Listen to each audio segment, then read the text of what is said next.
Assalamualaikum warahmatullahi wabarakatuh. Alhamdulillah wassalatu wassalamu ala Rasulillah wa ala alihi wa sahbihi wa mawala.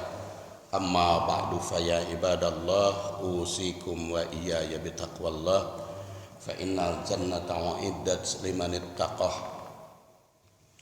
Allah Ta'ala al-Qur'an Karim, a'udzu billahi minasy syaithanir rajim, ya ayyuhalladzina amanu taqullaha haqqa tuqatih wa la tamutunna illa wa antum muslimun.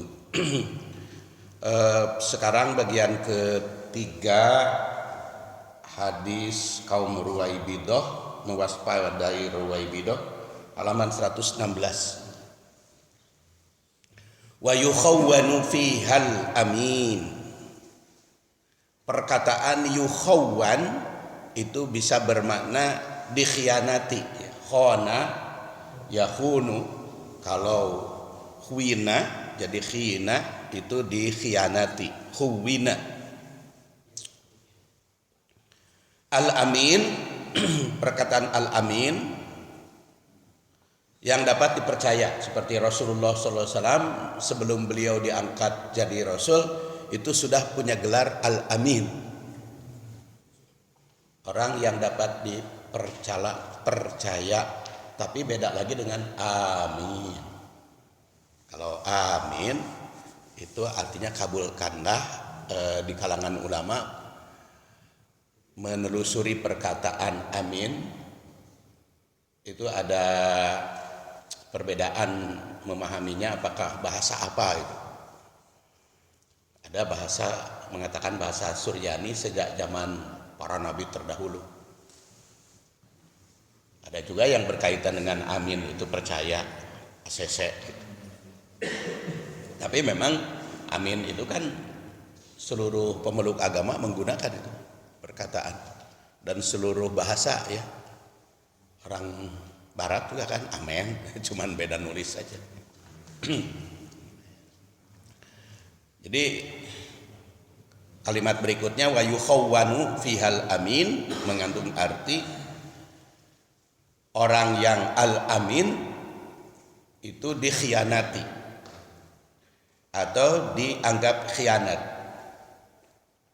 Ini tentu saja sudah termasuk zaman yang tidak karuan, yang tidak benar. Orang yang jujur dikhianati atau dianggap khianat.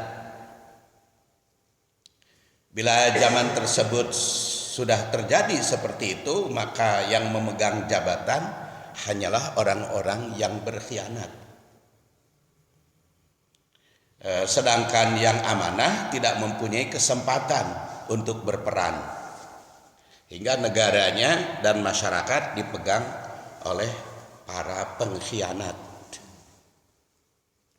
Dan di dalam riwayat yang lain, hadis Rasulullah SAW, beliau bersabda, sittatun la'antuhum wa la'anahumullah wa kullu nabiyyin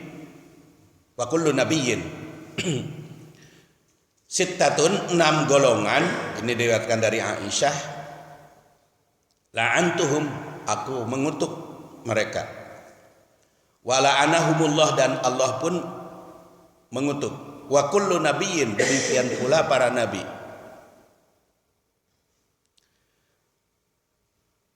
Az-zaidu fi kitabillah, yaitu yang menambah-nambah kitabullah.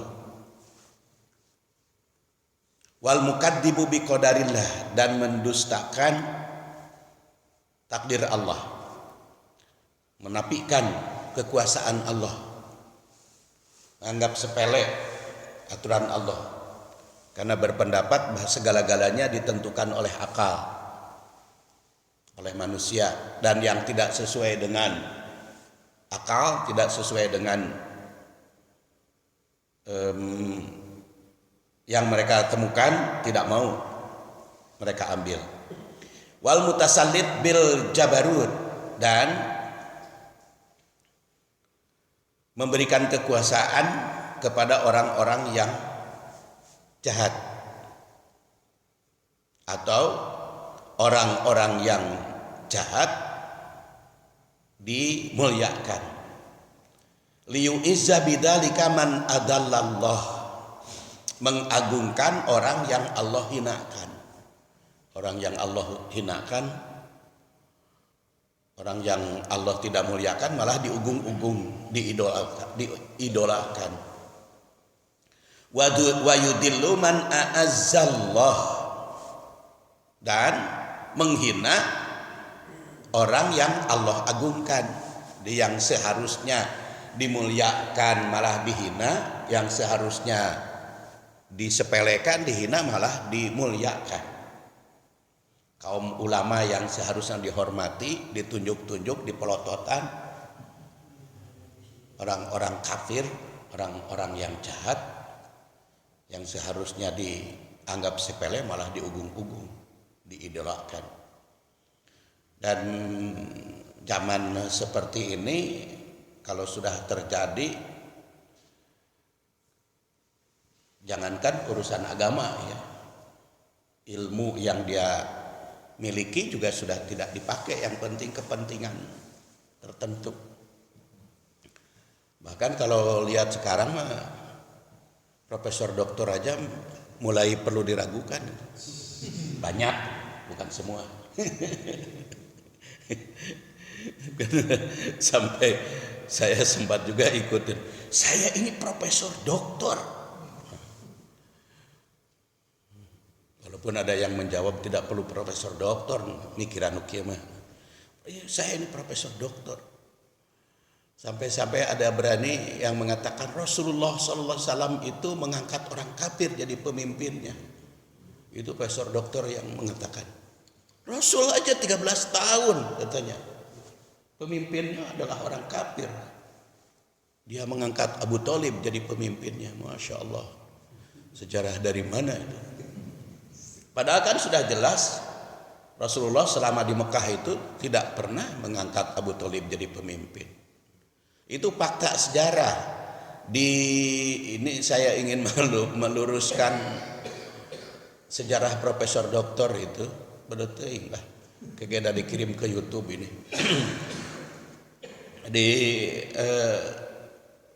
Fakta kita dalam sejarah. Rasulullah SAW itu justru membuat saingan selama di Mekah itu. Kan yang mengangkat pimpinan-pimpinan masyarakat Arab sebelum Rasulullah SAW diangkat jadi Rasul, itu ada lembaga namanya Darun Nadwa. Darun Nadwa itu badan musyawarah orang-orang Quraisy, para pembesar Quraisy. Itu untuk mengambil kebijaksanaan, kelembagaan, bolehlah kalau disebut negara.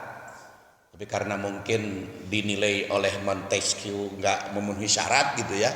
Tapi masyarakat lah gitu, masyarakat Mekah.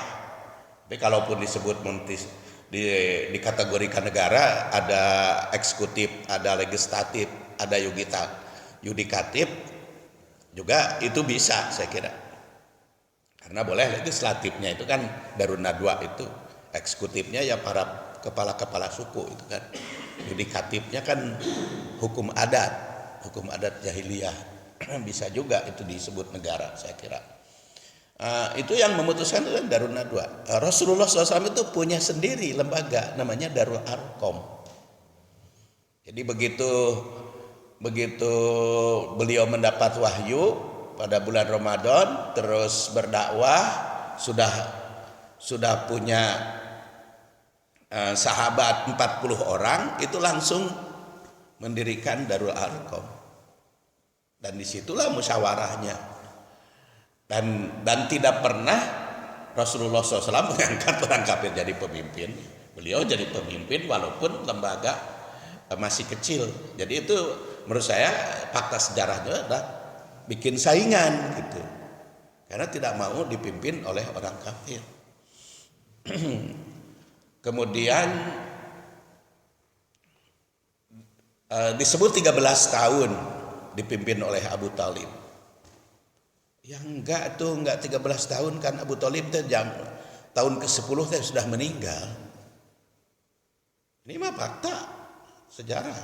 Abu Thalib itu tahun ke-10 kenabian itu sudah meninggal. Jadi pertama dia jadi pemimpin, Abu Thalib jadi pemimpin setelah Rasul jadi Rasul, bukan oleh Rasul diangkatnya oleh Darun Nadwa.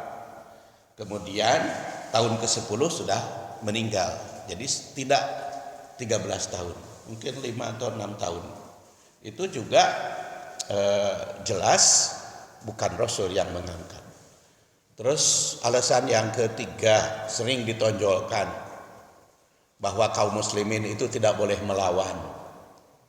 Yang dijadikan dalil adalah ketika Rasulullah SAW hijrah ke Thaif, dilempari batu, dilempari kotoran. Itu yang sering dijadikan alasan oleh berbagai profesor. Padahal kita ketahui Rasulullah ketika hijrah ke Thaif itu tahun berapa? Itu adalah tahun ke-6 dari kenabian. Tahun ke-6 dari kenabian. Yaitu pada saat itu memang jumlah kaum muslimin masih sedikit. Dan Rasulullah SAW belum mempunyai kekuasaan. Kaum muslimin itu minoritas waktu itu. Di Mekah itu Rasul belum diizinkan untuk berperang. Kemudian juga ditinjau dari sudut strategi. Kalau Rasulullah SAW setuju, kan sering dijadikan dalil, malaikat Jibril menawarkan untuk dimusnahkan. Kalau Rasulullah SAW setuju kaum Thaif itu dimusnahkan, kan Rasulullah saat itu membutuhkan banyak umat pendukung. Kalau dimusnahkan kumaha? Itu habis kan. Jadi jelas yang berlaku sekarang itu adalah surat Al-Maidah 51. Tapi saya ada hikmahnya juga itu peristiwa fenomena sekarang ini. Jadi seluruh kaum muslimin di Indonesia maca ayat eta. Asal nama kan tara dibaca ayat eta teh. Ya ayyuhalladzina amanu la tattakhidul yahuda wan nasara auliyaan min dunil mu'minin. Itu biasa nama kan dianggap sepele we. Jadi karena disebut-sebut jadi Al-Maidah ayat 51 teh populer. Jadi sekarang banyaklah yang menafsirkan itu. Para khotib aja membahas ayat itu sekarang. Biasanya ayat itu enggak dimunculkan gitu. Nah, toleransi terus ya, tapi dengan dimunculkan, dihebohkan ayat itu, jadi para khotib, para ustadz, para mubalik, saya banyak dengar itu membahas ayat itu. Ya belum lagi puluhan ribu dengan membacakan ayat itu. Kan semakin banyak ayat itu dibaca, ya semakin banyak yang tersentuh kan dan mengetahui. Karena kan Al-Quran itu kalau dibaca, jangankan difahami, ditafsirkan, tidak difahami aja ada pengaruhnya. Ada pengaruhnya kepada hati manusia, utamanya orang-orang mukmin.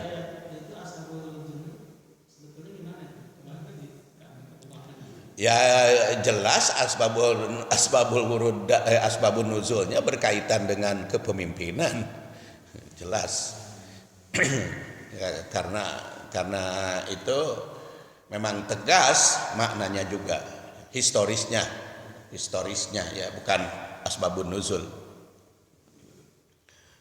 Jadi kan itu di Madinah turunnya surat Al-Maidah itu semuanya di Madinah. Kalau peristiwa tadi yang dijadikan dalil bolehnya mengangkat pemimpin gara-gara atau tidak boleh protes Al-Quran dihina, itu adalah Makkiyah, ayat Makkiyah. Jadi risalah belum banyak turun pada saat itu, karena itu tahapan awal lah. Kalau tahun 6 kenabian itu tahapan awal Thaif. Nah ini makanya hadis yang kita bahas memberikan perhatian, peringatan kepada kita, jangan sampai kaum Ruwaibidah berkuasa, karena itu akan mengalami kehancuran. Liyu'izza bidzalika man adalallah wa yudilla man a'azzallah, sehingga orang yang sebetulnya pantas dihinakan dan sudah dihinakan oleh Allah Subhanahu wa taala diugung-ugungkan, dijadikan idola, dijadikan istilahnya itu pemimpin, penguasa. Nah, orang yang Allah muliakan, antara lain Allah muliakan itu di dalam surat Al-Mujadilah, yaitu yarfa'illah alladzina amanu waladina utul ilma. Allah mengangkat derajat itu orang beriman dan orang yang berilmu. Orang yang beriman dan berilmu malah direndahkan. Wa yudillu man a'azzallah, malah orang yang dihinakan oleh Allah diangkat, diugung-ugung. Wal mustahillu li hurumillah, dan yang menghalalkan apa yang Allah Subhanahu wa taala haramkan.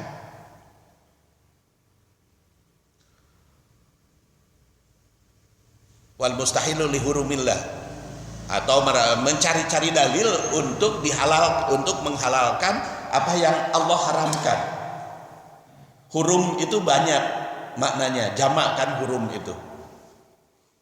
Bisa bulan haram, hurum itu mengandung arti. Sebab di dalam Al-Quran juga dikatakan asyahrul haram bisyahril haram. Ada juga inna iddatas syuhur indallah hisna asyara sahron fiha arba'atun hurum. Ada 4 bulan suci, bulan haram, yaitu bulan Dzulqa'dah, Dzulhijjah, Muharram, dan Rajab. Sekarang ini kita suasana di bulan haram, yaitu tidak boleh peperangan sejak zaman Nabi Ibrahim, kecuali kalau ada yang menyerang, itu boleh melawan. Tapi kalau tidak ada yang menyerang, tidak boleh mengadakan peperangan. Dan kalau sedang peperangan pun harus diadakan gencatan senjata. Itu di bulan haram, Dzulqa'dah, Dzulhijjah, Muharram, dan Rajab. Kalau Dzulqa'dah, Dzulhijjah, Muharram sudah jelas itu masih suasana haji, ya. Dzulqa'dah itu persiapan ibadah haji, Dzulhijjah pelaksanaan ibadah haji, Muharram pulang haji. Kalau Rajab itu memang secara tersendiri oleh Rasulullah SAW disebutkan. Nah, kalau orang yang menghalalkan melanggar itu juga mendapat kutukan dari Allah dan Rasulnya. Hurum juga bisa bermakna ihram, suasana ihram. Hurum juga bisa bermakna apa yang telah Allah haramkan, dicari-cari dalil untuk dihalalkan. Apakah itu sistem riba yang sudah jelas Allah Subhanahu wa taala haramkan, lalu direkayasa supaya dianggap halal? Apakah itu sistem perjudian yang sudah jelas diharamkan lalu dicari-cari direkayasa hukum supaya menjadi halal? Atau penyimpangan sampai ada yang berani, profesor doktor juga katanya tidak ada itu Al-Quran yang melarang LGBT. Berani sampai ada yang berpendapat di televisi, kan ada yang ngomong begitu, nggak ada itu Al-Quran yang melarang homoseks, itu nggak ada. Padahal kan sudah jelas di dalam berbagai ayat dikatakan bahwa perbuatan kaum Lut itu adalah fahisyah, perbuatan keji dan munkar. Karena setiap mukmin itu adalah dalam urusan memenuhi kebutuhan biologis hanya bersama istri. Wa ala furujihim yuhafidun illa ala ajwajihim aw malakat aiman fa innahum ghairu malumin. Jadi yang dihalalkan memenuhi kebutuhan biologis seks itu bagi orang mukmin itu hanya suami istri. Tidak ada kehalalan yang bukan suami istri, termasuk sesama jenis. Bahkan disebut di dalam Al-Quran itu merupakan fahisyah. Bahkan di dalam hadis dikatakan idza ra'aitum qaum Lut man amila amala qaum Lut faqtulu. Apabila kalian melihat ada orang yang berbuat seperti kaum Nabi Lut, perangi oleh kalian. Itu baik Al-Quran maupun hadis banyak yang mengecam keras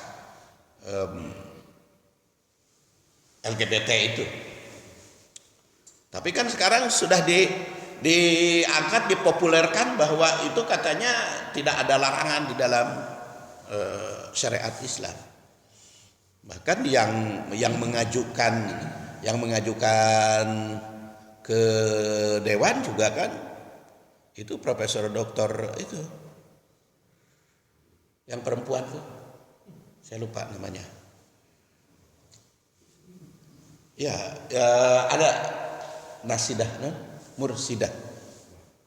Itu kan menggunakan dalil-dalil Quran supaya homo dan lesbian dihalalkan.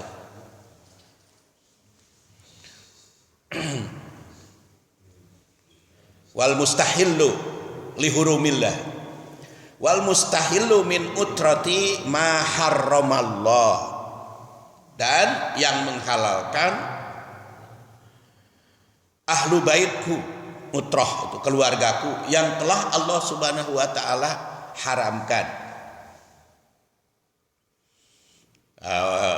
Pengertian ahlul bait sudah dipahami oleh para ulama, itu adalah keluarga Rasulullah SAW. Keluarga Rasulullah SAW itu termasuk para istrinya, semua istrinya ahlul bait. Karena di dalam Al-Quran surat Al-Ahzab itu mengecapkan ya ahlal bait. Ya ahlal bait itu diawali dengan ya nisa'an nabi, wahai para istri Nabi. Jadi seluruh istri Nabi itu ahlul bait. Baik Aisyah, ya Saudah, Aisyah, Hafsah, Maimunah, Ummu Salamah, Zainab, kemudian Siti Romlah, Ruqayyah, Zainab binti Huzaimah, semuanya itu istri Rasul adalah ahlul bait.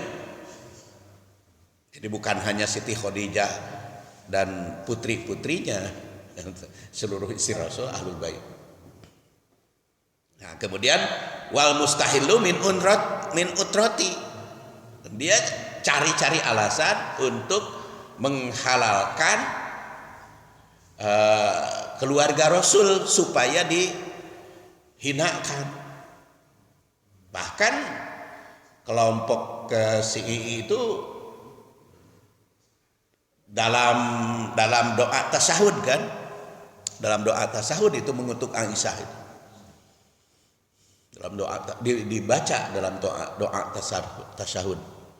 Itu wal mustahillu min utrati ma harramallah. Kemudian watariku li sunnati, dan orang-orang yang meninggalkan sunnahku. Dulu pernah kita bahas yang dimaksud dengan sunnati, sunnahku, itu bukan berarti ma yusabu fi'luhu walayu aqabu tarkuhu. Yang dimaksud dengan sunnah Rasul mah bukan yang diartikan dapat pahala bisa bila dikerjakan dan tidak disiksa bila ditinggalkan. Tapi yang dimaksud dengan sunnahku itu ajaran Rasulullah SAW. Jadi beda sunnah dalam pengertian fikih dengan sunnah dalam pengertian hadis. Kalau sunnah dalam pengertian ulumul hadis mah qaulu Rasulullah SAW wa af'aluhu wa taqariruhu wa sifatuhu khalqiyah wa khuluqiyah, atau ma'usira ilan nabiyyu sallallahu alaihi wasallam min qaulin au fi'lin au sifatin au takririn. Apa yang disandarkan atau apa yang diwariskan oleh Nabi, baik berupa perkataan, perbuatan maupun persetujuan, itu yang dimaksud dengan sunnah Rasulullah sallallahu alaihi wasallam. Wa tariku li sunnati, dan meninggalkan sunnahku. Kalau meninggalkan sunnah itu bisa dengan cara memang dinafikan peranan Rasulullah SAW di dalam menafsirkan Quran, karena menafsirkan Quran itu dengan dirinya sendiri, dengan rasionya, tidak berhak sunnah walaupun hadis katanya menafsirkan Al-Quran. Nah, yang tahu tafsir Quran itu Allah sendiri. Kalau misalnya sunnah Rasul itu misalnya walaupun tidak tertulis dalam hadis ya, misalnya contoh seorang imam ketika membaca surat, Iya. itu kan kalau menurut kalau contoh Nabi kan biasanya sesuai dengan urutan mushaf ya. Nah, ketika kita tidak membaca tidak berurutan dengan mushaf, itu berarti bukan tidak mengikuti sunnah. Ya kan, sunnah Rasul itu ada yang mesti sesuai dengan apa yang dia praktekkan. Ada juga sunnah Rasul itu yang tidak semuanya mesti dipraktekkan seperti apa yang dilakukan oleh Rasul. Bahkan ada juga sunnah Rasul yang tidak boleh dilaksanakan oleh kita, padahal dipraktekkan oleh Rasul. Itu juga sunnah Rasul. Makanya sunnah Rasul itu kan ada yang sifat qauli, yaitu ucapan beliau. Ada yang sifat fi'li, yaitu perbuatan beliau. Ada yang bersifat takriri, yaitu persetujuan Rasul. Nah, kalau qauli mah ucapan Rasul yang didengar sahabat, kalau fi'li mah perbuatan Rasul yang disaksikan sahabat dan diterangkan oleh sahabat, kalau takriri mah perbuatan sahabat yang disetujui oleh Rasul. Kalau tarki mah yang sengaja oleh Rasul tinggalkan. Kemudian ada juga sunnah yang bersifat rencana Rasul. Nah, semuanya itu dari semuanya itu ada yang mesti dipraktekkan sesuai dengan apa yang ia perbuat, ada juga yang dimungkinkan disesuaikan dengan keadaan kalau Rasulullah mengizinkan. Nah, contohnya dalam sholat yang beliau tekankan, shollu kama ra'aitumuni usolli, sholatlah seperti yang kalian lihat aku ketika sholat. Nah, karena sholat mah harus menirunya sesuai dengan apa yang kalian lihat, jadi apa yang dilihat sahabat. Nah, maka ada yang menyimpulkan kalau dalam sholat mah kudu bener niru. Jadi kalau Rasulullah urutan mushaf, ya kita juga harus urutan mushaf. Artinya kalau tidak urutan mushaf tidak mengikuti gitu. Tidak mengikuti sunnah Rasul. Karena Rasulullah dalam riwayatnya tidak pernah dalam sholat membaca Al-Quran tidak mengikuti urutan mushaf. Nah, urutan mushaf itu merupakan salah satu dasar dalam membaca Al-Quran, kecuali kalau membaca Al-Qurannya itu bukan dalam kondisi sholat, bukan dalam kondisi tilawatul Quran. Jadi itu mah Quran dikutip namanya.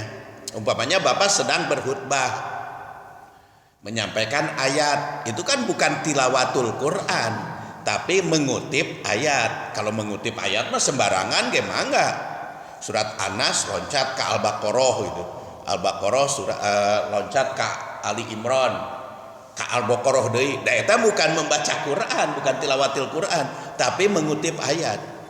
Tetapi kalau membaca Quran mah memang warattilil Qur'ana tartila. Baca Al-Qur'an itu harus tartibul mushaf, mengikuti mushaf kalau baca Quran. Dan di dalam hadis riwayat Al-Hakim, walaupun ada yang mengatakan lemah sanadnya, tapi juga ada yang mengatakan sahih. Jadi kondisi kedudukannya biasanya disebut hasan di ghairihi. Ketika Rasulullah SAW ditanya ayul amal afdol, Rasul bersabda al-halul murtahil. Yang berkaitan dengan baca Quran itu al-halul murtahil. Apa itu al-halul murtahil? Rasulullah menjawab alladzi yadribul Quran min awwalihi falamma irtahala, yaitu yang membaca Al-Qur'an dari awal sampai tamat, setelah tamat kembali lagi dari awal. Itu adalah tilawatil Quran yang paling afdol, yang paling baik. Jadi kalau bapak-bapak ingin membaca Al-Quran yang paling afdol, ngahanca, jangan loncat-loncat pilih-pilih gitu. Nah, itu bukan berarti tidak boleh, tapi itu tidak begitu afdol, karena yang ditanyakan ayul amal afdol. Jadi afdol yang membaca Quran. Nah ini sudah pasti berlaku juga seharusnya di dalam sholat. Jadi kalau rakaat pertama surat Al-Falaq, ya rakaat keduanya An-Nas. Jangan dibalik. Rakaat pertama An-Nas, rakaat kedua Al-Falaq. Tapi kalau nggak bahas nama mangga, nggak bahas mah itu ngutip, bukan baca. Nggak bahas di pengajian. Yuk nggak bahas juz amma, mulai dari surat An-Nas. Lalu engke minggu depan surat Al-Falaq. Nggak bahas mah ada Rasul juga nggak berurutan kan? Nggak bahas mah kan sudah jelas. Rasulullah juga membahas Al-Quran, mulai yang dibahas kan surat Al-Falaq, Al-Alaq. Karena beliau yang diterima pertama kan Al-Alaq. Berikutnya surat Al-Qalam. Setelah Al-Qalam kan Al-Muzammil. Setelah Al-Muzammil kan Al-Mudaththir. Jadi kalau membahas mah boleh sesuai dengan kebutuhan kalau membahas mah. Tapi kalau tilawah yang paling bagus itu sesuai urutan mushaf. Yang paling bagus. Jadi walaupun mungkin loncat ya seperti tadi Ustaz jadi imam kan Al-Baqarah. Nah, rakaat keduanya Ar-Rahman. Jangan dibalik ke rakaat pertama Ar-Rahman, rakaat kedua Al-Baqarah. Nah, itu kurang pas, kurang srek. Jadi ya kalau disebut kurang nyunah mah bisa berat deh. Jadi kalau rakaat pertama Ar-Rahman, rakaat keduanya Al-Waqiah gitu. Itu yang paling bagus, paling tepat. Karena Rasulullah meneladankan begitu, dan sholat itu terikat oleh kama ra'aitumuni usolli. Sholatlah seperti yang kalian lihat. Kan kita tidak melihat Rasul sholat.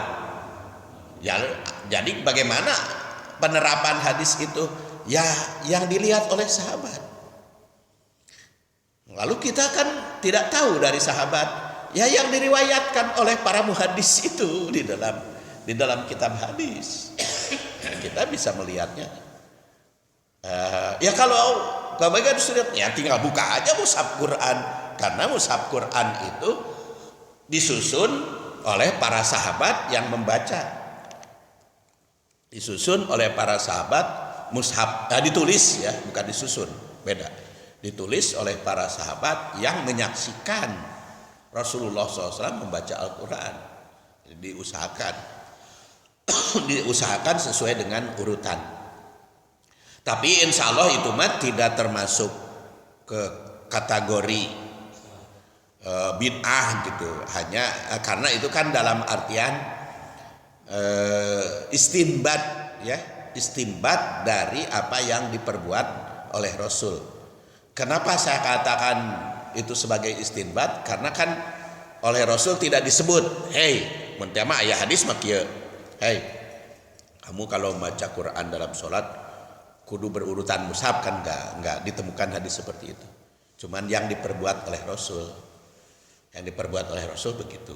Karena seperti tadi dalam hadis sunnah Rasul itu ada yang mesti diikuti tanpa ada tafsiran, tanpa ada takwil. Jadi apa yang dia perbuat harus diikuti sesuai dengan yang beliau perbuat, tanpa tafsiran, tanpa takwil. Ya antara lain ditekankan oleh Rasulullah, "Shallu kama ra'aitumuni usolli." Kemudian tentang haji yang ditekankan oleh beliau seperti itu, "Khudu anni manasikakum." Kemudian tentang hukum jinayat, "Khudu anni qad ja'alallahu lahunna sabila." Hukum zina.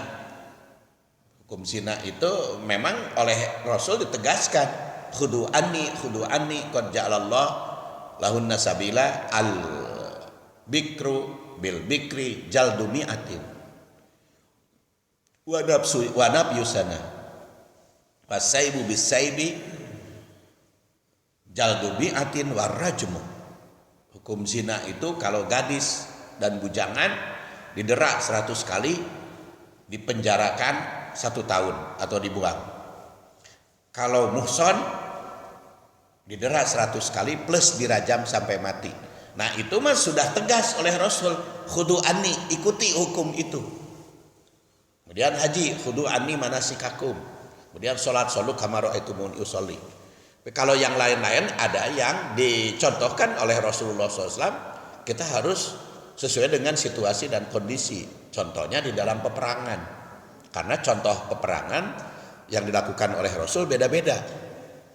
Perang Badar mah ngerebut dulu sumur, perang Uhud mah ngerebut dulu bukit, kalau perang Ahzab mah ngerebut dulu parit. Berarti peperangan mencontoh Rasul mah harus sesuai dengan taktik dan strategi. Demikian pula mengajar, materi mana yang harus didahulukan oleh Rasul juga berbeda-beda. Maka kita juga bisa berbeda-beda mencontoh Rasul itu. Ketika di Mekah mah Rasul mengajarkan Quran teh surat Al-Alaq dulu, kemudian Al-Qalam, kemudian Al-Muzammil, kemudian Al-Mudassir. Tapi ketika di Madinah mah Rasulullah mengajarkan Quran urutan mushaf. Artinya apa? Kalau mengajarkan Al-Quran harus bisa disesuaikan dengan kebutuhan umat. Mana saja yang perlu dibahas secara mendesak gitu. Kalau membahas Al-Quran mah, dar Rasul oge gitu. Kalau zaman Rasul Al-Quran itu sudah disusun atau disusunnya oleh sahabat? Sudah disusun oleh Rasul. Kan tilawah ada di zaman Rasul juga ada tilawatul Quran setiap bulan Ramadan. Karena Rasulullah SAW ajwada ma yakun fi Ramadan wa yudarisuhul Quran. Rasulullah sering mendermakan hartanya di bulan Ramadan dan beliau tadarus Al-Quran. Jadi di zaman Rasulullah SAW juga Al-Quran itu sudah tersusun. Cuman karena turunnya sebagian-sebagian, jadi Ibnu Mas'ud kan sekretarisnya Zaid bin Harisah juga sekretaris Aisyah, pemegang arsipnya Hafsah putri Umar bin Khattab istri Rasul, itu kan pemegang arsip. Jadi kalau dia mendapat wahyu Al-Quran itu ditunjukkan kepada sekretarisnya, ini masukkan ke surat anu. Jadi seperti ketika Haji Wada turunkan surat Al-Yauma Akmaltu Lakum Dinakum, masukkan ke Al-Maidah. Nah, turun ayat ini masukkan. Kemudian setiap bulan Ramadan ada yudarisul Quran, jadi membaca Al-Quran diikuti di bandungan ke malaikat Jibril. Kalau malaikat Jibril tidak datang, Ibnu Mas'ud itu suruh membaca Al-Quran oleh Rasulullah SAW, didengar, dicek gitu, dibaca lagi kan. Mas'ud Iqra, baca Al-Quran. Itu sering perbuat dan terus menerus tilawatil Quran itu terus menerus, di samping di dalam sholat juga di luar sholat. Itu makanya Al-Quran itu sudah ada sejak zaman Rasul. Yang dilakukan zaman Umar bin Khattab bukan zaman Utsman. Utsman itu penulisnya. Yang dilakukan zaman Umar bin Khattab itu adalah pembukuan secara resmi. Karena di zaman Rasul mah belum dibukukan secara resmi. Jadi para sahabatnya punya tulisan masing-masing. Jadi punya tulisan masing-masing, hurufnya masing-masing sesuai dengan kebiasaan mereka menulis kan setiap suku orang Arab tuh punya tulisan masing-masing, punya dialek masing-masing. Cara membacanya juga kan seperti orang Hijaz. Orang Hijaz itu kalau membaca qaf jadi ga. Orang Hijaz itu. Jadi kalau membaca qaf dekat ke gin, tapi beda. Kalau gin makan gha, kalau ini mah ga. Jadi qala dia orang Hijaz itu gala Rasulullah SAW kama tagul katanya gitu. Itu qaf jadi ga. Makanya ada Ajis Hokir, ada hotel Ajis Hokir, itu tulisannya Ajis Kager karena qaf itu jadi ga. Seperti orang Mesir dan Tunis itu jim jadi ga, jim. Jadi kalau Amin Al-Jamil maka jadi Amin Gemail. Amin Gemail itu Jamil itu aslinya.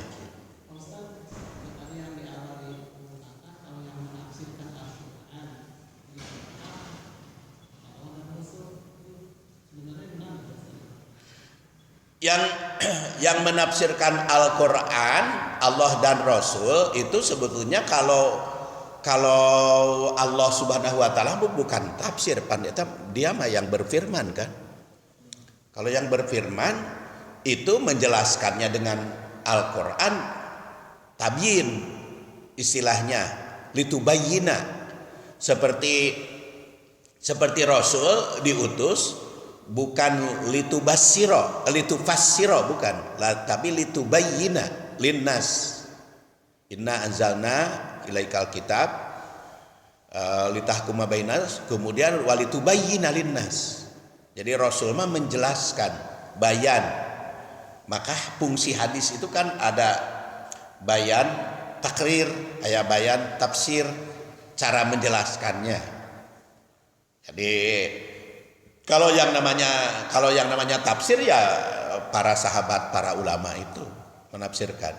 Yang pengertian tafsir itu kan bayanu kalamillah, bayanan tafsilian ala qadri al-mufassirin. Tafsir itu adalah menjelaskan kalamullah dengan sejelas-jelasnya sesuai dengan kemampuan para mufassir. Jadi nggak bisa dinafikan. Ulama katanya tidak berhak menafsirkan Quran. Karena yang tahu isi Quran itu hanya Allah sendiri. Yang tahu hadis itu hanya Rasul sendiri. Itu mah sebetulnya dalil-dalil untuk menolak majelis ulama gitu sebetulnya mah. Karena menurut dia mah yang benar itu Ahok bukan MUI gitu. Yang benar itu Ahok bukan MUI. Jadi apa yang diucapkan Ahok itu yang benar. Apapun yang dia ucapkan itu yang benar gitu.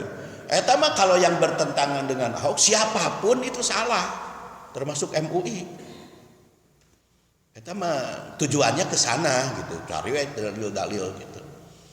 Makanya Yusuf Mansur sampai menangis melihat orang seperti itu. Kita juga menangis dalam hati kita, kok ada kejadian semacam ini. Nah, itu jadi tadi fungsi hadis itu adalah bayan kalau menurut Al-Quran. Tapi cara kita mengikuti Rasul ya sesuai dengan petunjuk Rasul. Jadi cara mengikuti. Jadi bagaimana berteladan pada Rasul itu caranya ya sesuai dengan petunjuk Rasul. Meneladaninya. Ya contoh tadi sholat mah solu kama ra'aitumuni usolli, haji mah hudu anni manasikakum, hukum zina hudu anni qad ja'alallahu lahunna sabila. Tetapi kalau di dalam nikah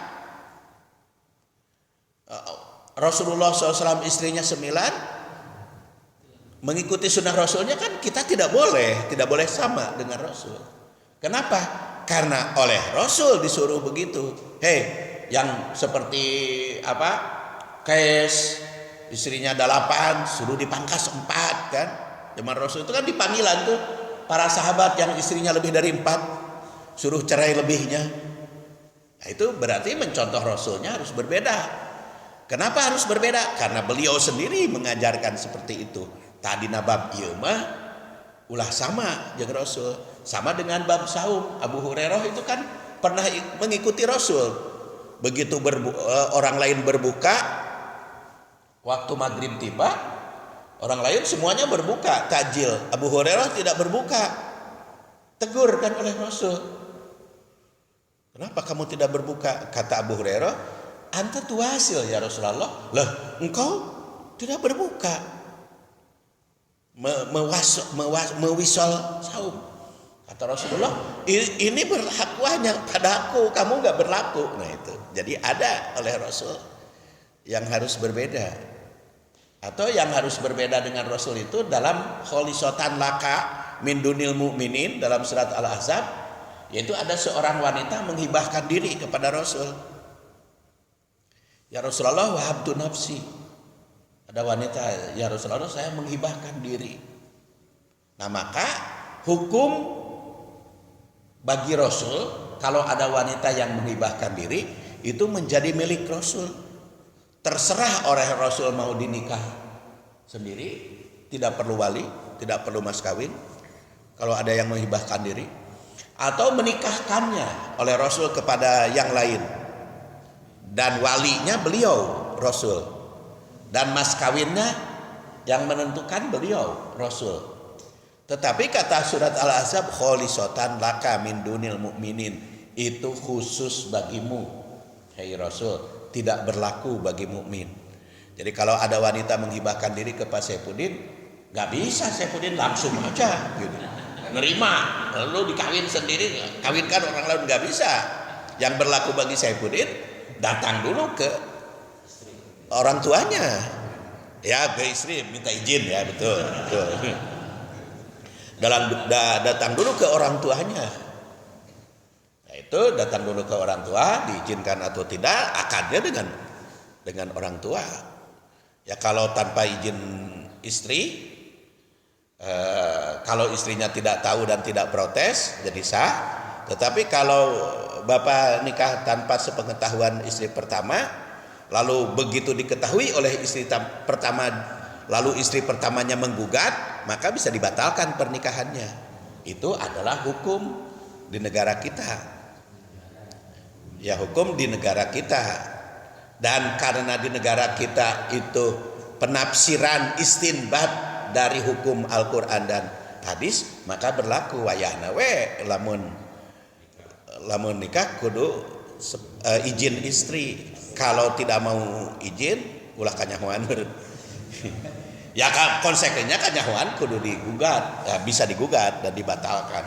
Nah itu adalah sunnah. Jadi di dalam rangka melaksanakan sunnah Rasulullah SAW itu ada beberapa cara sesuai dengan petunjuk beliau. Jadi sesuai dengan petunjuk beliau seperti tentang mas kawin. Apa sih mas kawin menurut sunnah Rasul? Yang berteladan kepada Rasul kalau nikah dengan mas kawin berupa apa? Itu bisa kita pahami. Pertama yang ditanyakan oleh Rasul tentang mas kawin itu adalah perhiasan emas. Kan dulu pernah kita bahas hadisnya itu di Permata Hadis seri B. Permata hadis seri B. Sekarang yang kita bahas kan seri C. Tapi ada kaitan-kaitan. Dalam Permata hadis seri B, saya bahas hadis itu ada seorang sahabat wanita menghibahkan diri kepada Rasul, lalu oleh Rasul tidak dinikah. Ada sahabat ngacung, ya Rasulullah, kalau engkau tidak berkenan, nikahkan saja padaku. Maka Rasul bertanya, hal indak syai', apakah kamu punya barang untuk mas kawin? Lalu sahabat itu tidak punya. Iltamis walau khotaman min hadid, cari dulu walaupun cincin dari besi. Berarti itu mengisyaratkan bahwa mas kawin yang paling bagus itu berupa emas. Berupa emas. Kalau tidak emas, perak. Kalau tidak perak, ya besi gitu. Baru kalau tidak punya semuanya, emas tidak punya, perak tidak punya, perunggu tidak punya, berupa perhiasan yang berharga, maka hal ma'aka minal Qur'an, mengajar, bukan membaca.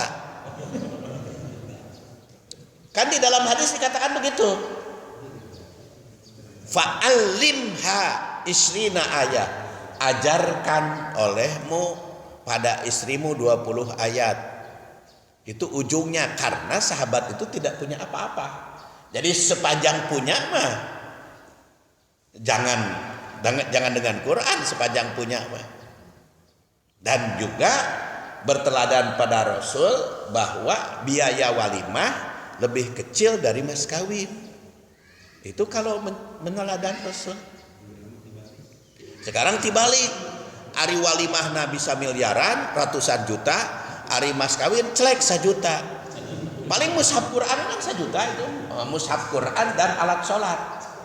Alat sholat paling mahal paling 300.000 kan mukena itu dengan sajadah. Mushaf Al-Quran paling 100.000, 600.000. Ari hajatan 600 juta. Itu tidak sesuai dengan apa yang dipraktekkan oleh Rasulullah SAW. Kalau yang dipraktekkan oleh Rasulullah mah biaya walimah lebih kecil daripada mahar. Mahar mah kata Aisyah rata-rata isna asyara uqiyah wanas. Rasulullah SAW itu rata-rata maharnya 12 uqiyah dan 1 nas, yang apabila dihitung jumlahnya kurang lebih sekitar 212,5 gram emas. 212,5 gram emas kali 500.000 sekarang berarti sekitar 110 juta. 120 jutaan lah. Itu adalah mas kawin. Tapi kalau walimah walau bisyatin, cukup dengan menyembelih seekor kambing juga. Ngariung gitu, walimah mah umumkeun bahwa anak saya sudah nikah. Nah, itu lisunnati. Makanya harus dikembalikan sunnah-sunnah yang dipraktekkan oleh Rasul sesuai dengan petunjuk beliau. Sesuai dengan petunjuk beliau, bukan mengikuti petunjuk beliau teh bukan semuanya persis gitu.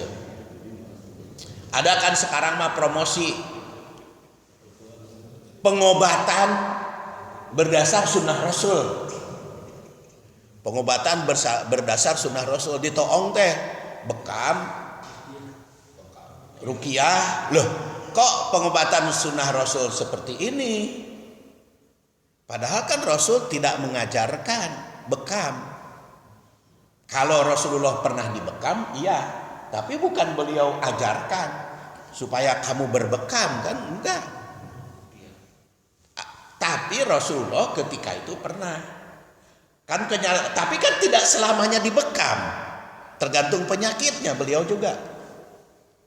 Tergantung penyakitnya. Buktinya apa? Ketika perang Uhud luka karena terkena tombak, kan tidak dibekam Rasul. Malah justru minta Siti Fatimah mencari kalakai, ranting-ranting kering dibakar, kemudian ditaburkan abunya ke luka Rasul supaya darahnya berhenti. Karena kan Rasul itu mungkin punya keenceran darah, keenceran istilahnya darah teh, ada kekentalan ya, ada jadi Rasul itu darahnya tidak kental, makanya begitu tertombak sedikit aja darahnya keluar. sampai beliau agak lemas, maka itu dengan ranting-ranting yang dibakar, ditaburkan abunya ke luka. Berarti kan dalam pengobatan mah sesuai dengan penyakit, meneladani Rasulnya. Ada seorang sahabat yang sakit perut suruh minum madu kan. Ada juga yang sahabat lagi makan bawang putih, oleh Rasul ditegur, saya sih kurang senang baunya. Tapi sahabat itu bertanya, ini obat yang biasa kami. Oh ya, teruskan. Jadi artinya Rasulullah SAW di dalam berobat sesuai penyakit dan sesuai dengan apa yang cocok atau tidak. Jadi bukan secara harfiah. Jadi mengikuti sunnah Rasul teh, watariku li sunnati, meninggalkan sunnahku itu adalah yang menafikan yang harusnya diikuti secara persis, secara mantuk, itu mantuk juga. Tapi kalau secara mafhum juga. Bagaimana cara memilih dan memilahnya, ya sesuai dengan petunjuk beliau. Itu supaya tidak kita termasuk at-tariku li sunnati. Kemudian wayantiqu fiha ruwaibidah, harus tamat hadis ini supaya Sabtu depan hadis berikutnya. Wayantiqu fiha ruwaibidah. Penggalan hadis ini Rasulullah SAW memberikan warning, peringatan dini kepada umat agar berhati-hati terhadap ruwaibidah, kaum ruwaibidah. Siapa ruwaibidah itu? Yang wayantiqu fiha ruwaibidah adalah kemudian Rasulullah SAW menjelaskan wa mar ruwaibidah, loncat aja. Qala ar-rajulu tafih fi amril ammah, yaitu orang yang pandai merangkai kata padahal dia itu bodoh, padahal dia itu tidak berilmu, dipercaya umat. Ruwaibidah itu ar-rajulu tafih fi amril ammah, orang yang tidak punya keahlian malah diberi kepercayaan. Padahal memberikan kepercayaan jabatan itu harus kepada ahlinya. Beberapa ibrah. Pertama, hadis ini merupakan peringatan akan bahaya kaum ruwaibidah dan berbicara tanpa landasan ilmu. Tanpa landasan ilmu itu ada karena kebodohan, ada pula karena rekayasa atau kebohongan. La taqfu ma laisa laka bihi ilmun, inna sam'a wal basar wal fuad kullu ulaika kana anhu mas'ula. Kemudian ya ayyuhalladzina amanu kulu mimma fil ardi halalan thayyibah, dan jangan sampai berkata yang buruk dan makan yang buruk-buruk. Ibrah kedua, alaikum bisidqi. Hadis ini memberi isyarat betapa pentingnya kejujuran.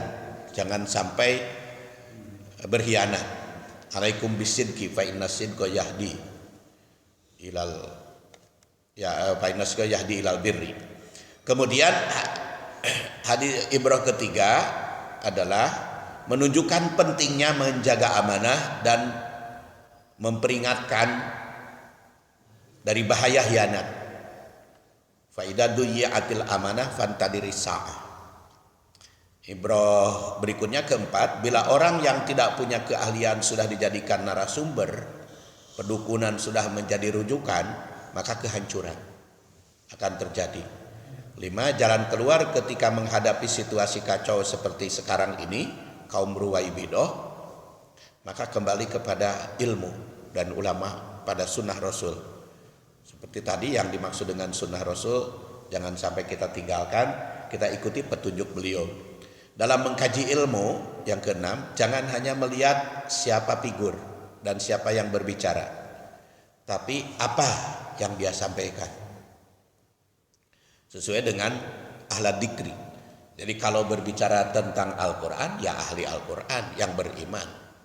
Nggak berhak menafsirkan tafsir Al-Quran kita ambil dari orang kafir.